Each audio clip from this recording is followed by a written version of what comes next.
So what happens when one of Hollywood's hottest directors takes on the challenge of retelling one of humankind's greatest achievements? Find out this episode of Alternate Ending when we review First Man. T-minus 3, 2, 1. Tune in to Alternate Ending now! Welcome to Alternate. We're discovering good movies one bad movie at a time. I'm film school dropout Robert Jarasinski. And I'm the casual moviegoer, Carrie Jarasinski. And while we have different backgrounds and perspectives on movies, our goal is always the same: to help you navigate the cinema world to determine if you should spend big bucks on a flick rushing to theaters, wait for it to come out on streaming, or skip it altogether. This episode, we're talking about First Man, which surprisingly is the first movie to depict the race to the moon. Sure, we've had prior films like The Right Stuff, focusing on the early part of the space program, and Apollo 13, which followed the nail-biting failed mission to get to the moon again. But how is it we've waited so long to recreate this monumental piece of history? Yeah, almost 50 years is a long time, especially since Hollywood seems to have no problem churning out historical films in near real time. This piece of history is directed by Damian Chazelle, who made his debut with the film Whiplash, which Rob and I were both in love with, and was followed up by last year's near Oscar-winning movie La La Land. And the Academy Award for Best Picture. You're impossible. Come on. La La Land. I'm sorry. No. There's a mistake. Moonlight, you guys won Best Picture. First Man follows America's race to the moon over the course of a decade, centralizing its focus on Neil Armstrong, played by Ryan Gosling, and his wife, Janet, played by Claire Foy. Gosling and Foy aren't alone, as they have a great supporting cast that includes Kyle Chandler, Jason Clarke, and Olivia Hamilton, who apparently is doubling as both Damian Chazelle's wife and Blake Lively's long-lost sister. I will admit she is Blake Lively's doppelganger. Well, you were also right that this movie is a character study of Armstrong, trying to pull back some layers of understanding from this notoriously stoic and guarded man. It asks the question, what would drive a man like this to push himself and others on this seemingly impossible task? The movie even wisely remarks that we had only learned to fly 60 years earlier. So in the timeline of history, setting our sights on the moon is pretty out there. Beyond the character study, it also had some legitimately tense and touching scenes as it examines not only what these astronauts went through, but the impacts it had to their families and those around them. Care, what did you think about First Man? Well, honestly, the highlights for me were the performances. Across the board, the acting was fantastic. The opening 10 minutes served to shape Janet and Neil Armstrong's story and motivations, and their experience weighed on me for the remainder of the film.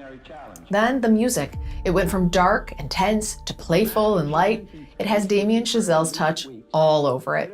And the last thing, and it's hard to describe, but the way the film is shot makes you so aware of small details, from Ryan Gosling's very lush eyelashes to Claire Foy's laugh lines. The details make you feel like you're a part of the movie.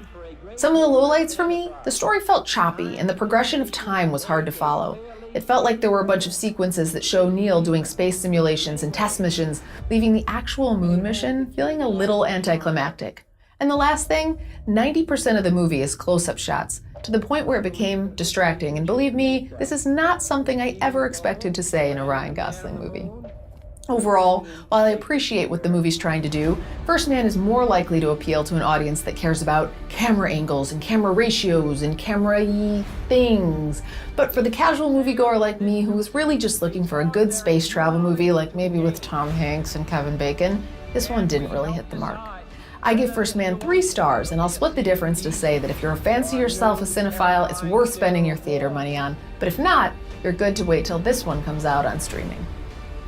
And Care, while this was your number 4 most anticipated movie of the year, it was my number 1. So it's even harder for me to accept where this eagle landed. Highlights for me were the acting. Tremendous performances all around, led by Ryan Gosling and Claire Foy. The other highlight for me was the sound design. For each and every flight, the ominous sounds of these metal monstrosities kept me on the edge of my seat. I kept thinking, these giant tin cans have no business flying, and the sound design fully supported that eeriness. The other highlight for me was tension in tight spaces. Damian Chazelle does a great job putting the audience in the astronaut's perspective. I can tell you that early rockets were not built for comfort, and that feeling is shared by the audience in each of those scenes. Lowlights for me were story pacing.